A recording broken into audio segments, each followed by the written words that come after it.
Look, if you've been hankering for a game with the gameplay of Ogre Battle, where people talk like they do in Final Fantasy Tactics, with the story of a classic Fire Emblem game, the exaggerated character designs of Shining Force, and the relentless yet unacknowledged horniness of Growlancer, You have grown so much since I saw you last. this game might just be for you. Now, if you don't know what any of that means, allow me to explain. Unicorn Overlord is a medieval real-time strategy game by Vanillaware, modern masters of 2D sprite animation.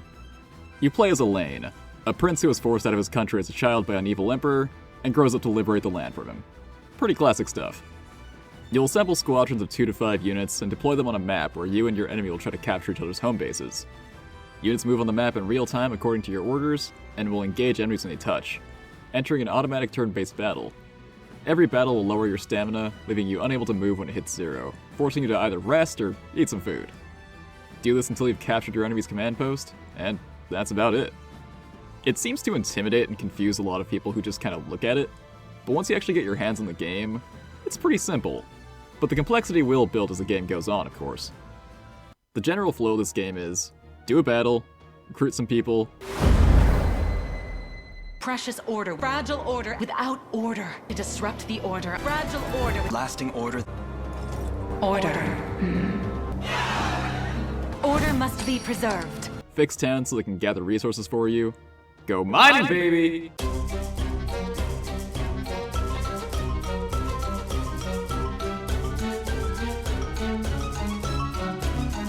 Exchange those resources for gold to buy new equipment and items, and honors so you can class up some freaks and expand your unit sizes. Do little quests, make friends, rinse, repeat, and watch a land once torn by war become peaceful and prosperous. It's very satisfying. If you love checklists and little tasks and rebuilding and watching resources pile up, this is the game for you. And I can tell you, it's certainly the game for me. Of course, for me, my strategy RPG wheelhouse has always mainly been Fire Emblem. Me and my brother always wanted to make our own Fire Emblem ripoff game. We'd always bounce mechanical ideas off of each other, and ask ourselves a lot of questions. Like, why doesn't Fire Emblem do this way? Wouldn't this make a lot more sense? Unicorn Overlord had me texting my brother back and forth constantly, for doing a lot of those exact things that we talked about. Like, isn't the kind of rock, paper, scissors weapon triangle in Fire Emblem just a bit of an oversimplification of combat? Shouldn't archers be able to throw down a volley of arrows from long range? Wouldn't armor units be a lot better if they were part of a team instead of having to deal with low movement on their own? Aren't horseback units a little bit too overpowered? Wait, no, they didn't address that one. Unicorn Overlord offers a much more varied system of checks and balances. Like, you'll start the game thinking that thieves are unstoppable, because their dodges can just totally negate attacks and they can steal enemy action points. But then archers come in with sure strike attacks and kill them in one hit. Suddenly you realize the value of hoplites who are good at blocking everything but mages and breakers. So you'll need a paladin or a radiant knight who can block magic attacks and heal, but are weak to physical attacks. Shamans can debuff and will help pretty much any party, but can be rendered useless by healers, who will slow down any team due to their lack of offense. Some classes are good at everything. Some classes are only good with the correct setup and team composition. Some classes are kind of bad at everything. Some classes are kind of bad at everything but look great doing it. Funny enough, in some ways it made me appreciate Fire Emblem's simplicity a bit more, because this game's mechanics and balance are kind of a mess once they all get tangled together. It's a little bit overwhelming sometimes, and honestly it seems kind of impossible to balance for. But all that said, it manages to come together into a really fun and addictive game, with a totally different appeal. I feel like a deceptive amount of time must have gone into making enemy layouts and teams. I'll be honest, I don't even think I played this game particularly smart. Most of the time I was just kind of brute forcing through battles with Elaine, Virginia, and some knights while everyone else kind of just fell behind. I decided to try and rebuild some of the other teams at some point. Like, for example, I tried to make a whole team revolving around poison damage and statuses, and things actually started going pretty well. And then I found out that every time I actually watch a battle, that the thing usually killing them wasn't even the poison. It was just Liza and her quick reload skill, like, okay, I guess that's good enough. There's so many classes, skills, and equipment that you can probably make anything good somehow. A couple strong units will really make your squad more than anyone else, so you can stick your shittier favorites in and probably still get by fine. Stick an Elf Sister, Elaine, or Berengaria in a squad, and they'll probably end up getting at least something done. I tend to get a bit stuck in my ways, so I stop experimenting like halfway through these kind of games. But I saw some Japanese player doing some insane damage on armors with Swordmasters. who, at least in my experience, were one of the weaker classes. I have no idea what difficulty it was, or what level they were, or what skills they were using, or if it's even practical against bigger squads, but I still thought it was neat. You know the speedruns of this game are gonna go crazy. If you've played something like Final Fantasy XII, this game essentially has the Gambit system. Battles play out automatically, but you can basically program if-then statements for the AI that will guide their actions in battle. These get pretty granular and mostly work out exactly how I wanted them. Though if you get too specific, you may have to tweak them for when battles get really messy. The animations in this game are stunning. But being real, you'll probably be skipping them most of the time because they take a hot sec to play out, even if you're speeding them up. And there's gonna be a lot of battles. You should definitely look at them every once in a while though, just to soak it all in. Vanillaware's 2D animation work is always a treat. Though, the best reason to look at them is to find out why your squadron's suddenly getting their ass blasted so hard. You're gonna need that information so you can adjust your build and strategies to fix it. But sometimes figuring out the exact problem is kinda tedious, so you might just end up defaulting to your 3 squads that have great knights and cavalry filling the front lines and just let them do what they do. What's really funny about this game is that the battle forecast tells you exactly what's gonna happen, RNG and all, which is really interesting and helpful. You're nothing. You nothing! You nothing! You are nothing! Victory is ours. But it's also incredibly hilarious when you see an allied assist completely destroy your forecast for some incomprehensible RNG reason, like, Backing you up. bro, you know you're supposed to be targeting the enemy, right? This game can be intimidating at first, but I'll say this, definitely play on expert, unless you just have zero experience or confidence in strategy RPGs. Though if you are that person, I do not know how you even found this channel.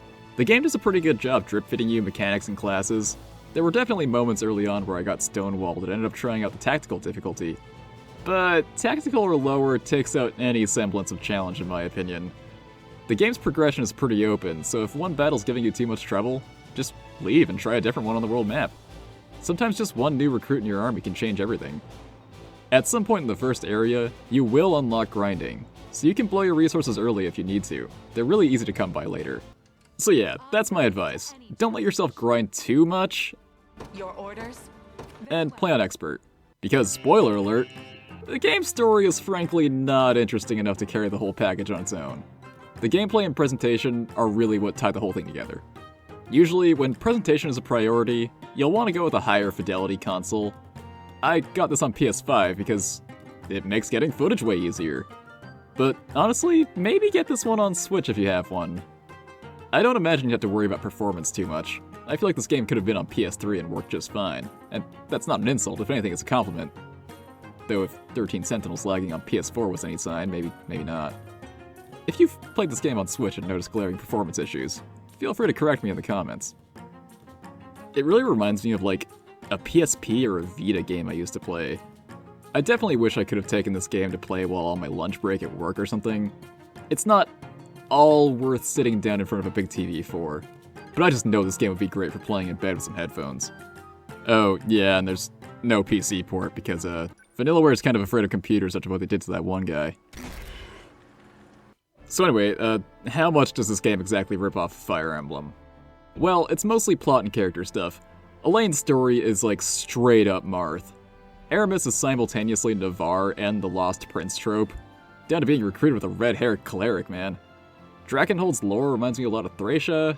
There's a class called Swordmaster that has a skill called Meteor Strike. I mean, I could go on and on. I mean, come on, they're called rapport conversations. I'll be honest, Elaine is kind of boring. I don't think he has the charm or the sauce of at least like 80% of Fire Emblem protagonists. He's just a bit too heavy on the whole peace and love and forgiveness thing, which isn't inherently an issue. I mean, Sigurd from Fire Emblem 4 is like one of my favorite characters ever, and that guy's like the epitome of naive idealism. But Elaine is rarely, if ever, punished for his naivete, and he's never really forced to grow or challenge his own beliefs, which I think is usually what drives characters like these. He's kind of an homage to all these white bread RPG main characters, but as these kinds of homages often do, he sort of fails to live up to them. The game will give you moments occasionally where you can choose to kill or spare people. I killed this guy Jeremy, that's like the one dude I killed in this whole playthrough. First off, If your name is Jeremy, you're an idiot. Second off, I just didn't like the way he talked about the allies of his that I killed. I mean, you just let them die to test me? Shut up. So now I have one blank spot on my class registry, and it drives me nuts. There's actually not much value in executing anyone.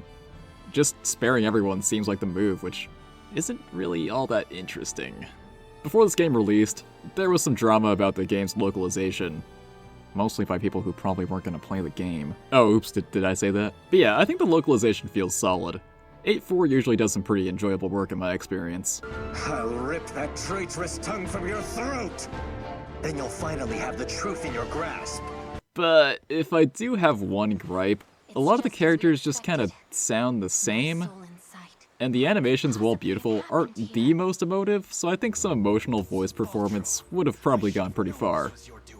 Though, that's probably more of a result of the script than the voice actors. There's just not a ton of intensely emotional material here to work with. All this is just to say, if you're playing the game for like a long period of time and listening to all the voice acting, the cutscenes might kind of feel like they drone on a little bit. Having an RPG with a mediocre story and kind of forgettable characters usually sounds like a complete death sentence, but honestly, the flow of gameplay just feels really fun. Even if it gets kinda easy sometimes, the stamina system gives battles like a really nice feeling of back and forth between you and your enemies that feels really satisfying. Though again, this is coming from my experience playing the game on Expert, which has a 10 item limit per battle. I can definitely see infinite item usage totally breaking the flow of this game and turning the whole thing into a cakewalk. Just play on Expert, it's for your own enjoyment. I feel a little bit bad comparing this game to Vanillaware's last game, 13 Sentinels Aegis Rim, since they're so different in a lot of ways. But I'm gonna do it anyway. I probably do prefer 13 Sentinels at the moment. And look, 13 Sentinels is absolutely an RTS made as an excuse to write a story. And Unicorn Overlord is definitely a story written as an excuse to make an RTS. Make of that what you will. The soundtrack of this game is fantastic. Like, a 9 out of 10 at least. I love the way it has different musical themes for each country. I'm such a sucker for that shit. But you have to understand that you cannot make a harder act to follow than 13 Sentinels soundtrack. Those motherfuckers were fucking fighting for their lives making that thing.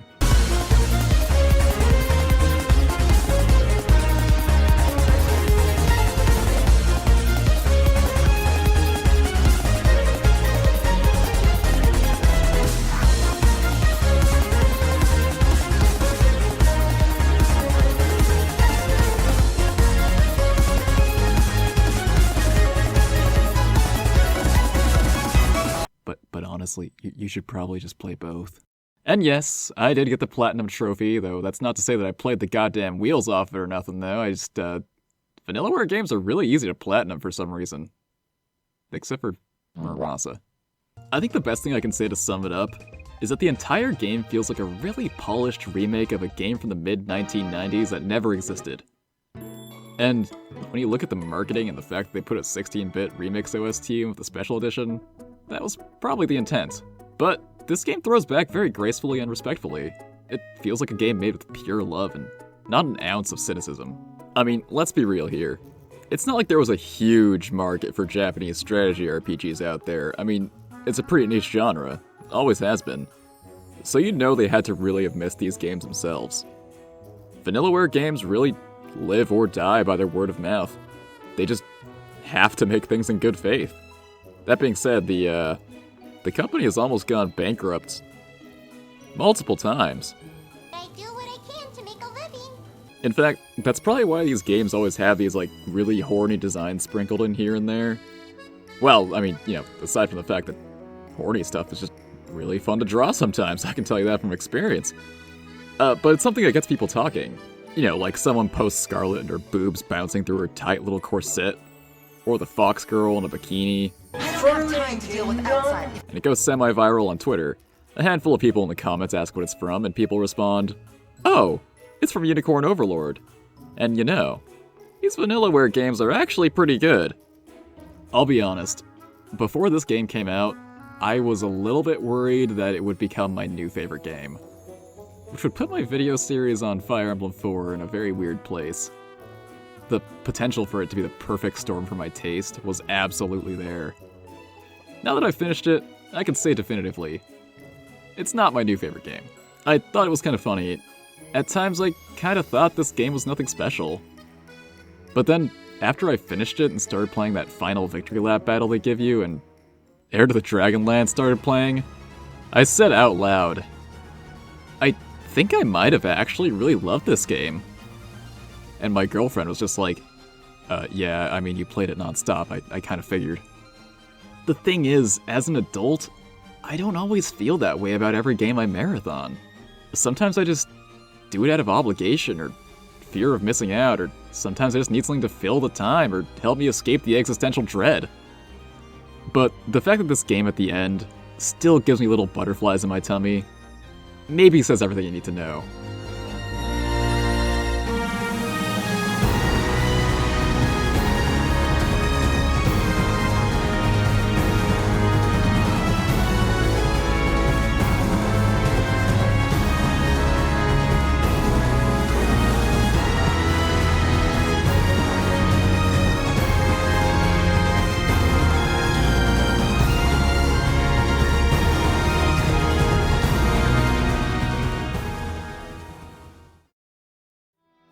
They set out to make a game that throws back to a different time in RPG history, and as someone who fully immersed myself in that scene back in my youth, yeah, it takes me right back. So maybe they succeeded with flying colors here. This game really feels like coming back to an old friend you thought was long gone. I can't help it. I love this game. I feel like I barely explored the depths of it, and I already kind of want to replay it. Maybe on Switch. I have this really bad habit of buying almost every Vanillaware game I buy twice, so maybe it's just upholding tradition at this point. Anyways, do you want me to rank the Ring of the Maiden candidates? Around halfway through the game, you're given a task. Give this ring to the person in your army that you trust the most to power up your own unicorn ring. You can choose anyone in the army who you've maxed out your rapport with. And I do mean anyone, male or female. Though, unfortunately, I don't think there's any really outright gay options here. The male ones are mostly platonic. Sorry. Though maybe some of them are vague enough in their platonicness that you can still work with it. Even should the blade I wield crumble to dust, no impediment is too great with you at my side. I may not have been super invested in this game's plot, but I think the Ring of the Maiden quest gives you a really nice little hit of story agency right when you need it. It fleshes out some characters, especially Elaine, in ways that you might not expect. So, I encourage you to take your time with it and really consider who you choose. It's an important little moment. But yeah, some of these clearly have some more substance than others. Rapport conversations kind of run the gamut. Some of them are interesting, some of them are boring, some of them are just kind of goofy, so I'll, try to highlight the best ones here. Virginia. Why did I start with this one? I like Virginia a lot. I think she's cool and cute, and she has a very nice relationship with Elaine, but I mean, she's his cousin, and she's a spitting image of his mom. Like, I don't know, this one feels like weirdly kind of fitting for the medieval setting and whatnot. I mean, this kind of stuff was kind of the norm back then, but it's not my first choice, especially given how much they say they're like siblings to each other, but if you want to do it, I get it. I always thought of you as a brother, but you're so much more to me than that. Gilbert. Gilbert and Elaine are the princes of Dragonhold and Cornea, respectively, and considering their countries have historically been enemies, there's an admittance here that there's some convenience in having a supernatural alliance like this between their kings. This one does a great job of highlighting Gilbert's core character traits, which are his strong sense of duty to his country, and his lack of self-worth. Believing there must be someone else Elaine cares about more, and this is just an act of nepotism. But when Elaine admits that it's truly Gilbert he trusts the most the ring, and it reacts in kind, I think it's a really nice wrap-up to his character arc, allowing Gilbert to truly step out of his brother's shadow. Chloe! I feel kind of bad for cucking Lex like this. I mean, he's the homie and all, but he's kind of a shit unit. Chloe's also the homie, though, and her conversations with Elaine imply that Elaine isn't truly the stuffy, one-note protagonist we see in the game, so that's probably good. She's the kind of girl who keeps shit real, man. I don't know, big fan. Let's see how good you are at dropping that princely mask of yours. I shall endeavor to do so in all that I am. Oh, I swear to God, if I had my Grimly gun on me right now! Rosalinda. Dude, I mean, this girl is teasing and flirting with you like the whole time, man. None of this pussyfooting shit. She's cute as hell. I don't know. Elf girl? You can't go wrong here, man. What do you want me to say? Just know I'll be awfully furious if you go dying before me. Unify. Bro, Elena's getting fucking bread in this one. Now that that's all done with, maybe someday we can add to this little family of ours. A nice idea, but I fear I only have one pair of rings. That's not what I meant. And I mean, like, holy shit, look at those things. You could build a fucking cabin with them. But of course, it may seem obvious, but the best choice is right in front of our face. The one who's been with us since the start, the one who stayed by our side longest and most faithfully. Joseph. I mean, come on, man. They spend so much of the game dancing around how much of a father-son relationship they have, and it culminates at this ring ceremony where Elaine admits that there's no one in the world he truly trusts more. Since the start, Joseph has been under orders from his late queen to protect Elaine, but he's never sure if he can ever really replace her in his heart. But this act finally shows without a shadow of a doubt how much they really mean to each other, and if that doesn't just warm your heart, I really don't know what will. You're the closest thing to a father I've ever had, Joseph. And now, I ask that you walk with me on a new path for all of Cornea. Your Highness, I think of you the same way. Almost as though... No, I dare not let such words cross my lips. I feel like Joseph is like the definitive pick if you're either aromantic or just kind of feel awkward doing dating simish things, if you ask me. As much as I like being a contrarian, though, it's Berengaria. Dude, I mean, Berengaria is fucking cool as hell. She's a great unit. I love her voice. And you get to, like, fluster her without totally wrecking her badass character. The intro to this one's, like, legitimately funny. No thanks. But I haven't even said anything yet. And then they just kind of went hard on the confession for, like, no reason. I mean, she already has, like, an embracing animation, so, like, the end of it is, like, particularly romantic. They even give you an extra dialogue option, which, if you tell her the wrong answer, she'll refuse to marry you. Once this war is done and buried, I'll be back in Drakenholt where I belong. And you know what my people think of Cornea. Things go sideways, we'll be at each other's throats before we know it. Try putting a little more thought into this, yeah? She's someone who has major trust issues, so Elaine really needs to prove his worth to her if she'll accept him. Or anyone, for that matter. She needs reassurance, someone in this world she can truly rely on. And for Elaine, choosing Berengaria here reveals a pivotally humanizing aspect of depth to his character, which is that he's willing to risk his own life and country for a chance at some tomboy goth girl action. You're really something, you know that? But I'm not complaining. The answer's yes, by the way. This one feels like so Vanillaware to me. It's like the kind of like doomed to lovers vibe. I really dig it. And plus Travis is the homie. I mean, so we'll be brothers-in-law now, and I think that's pretty cool.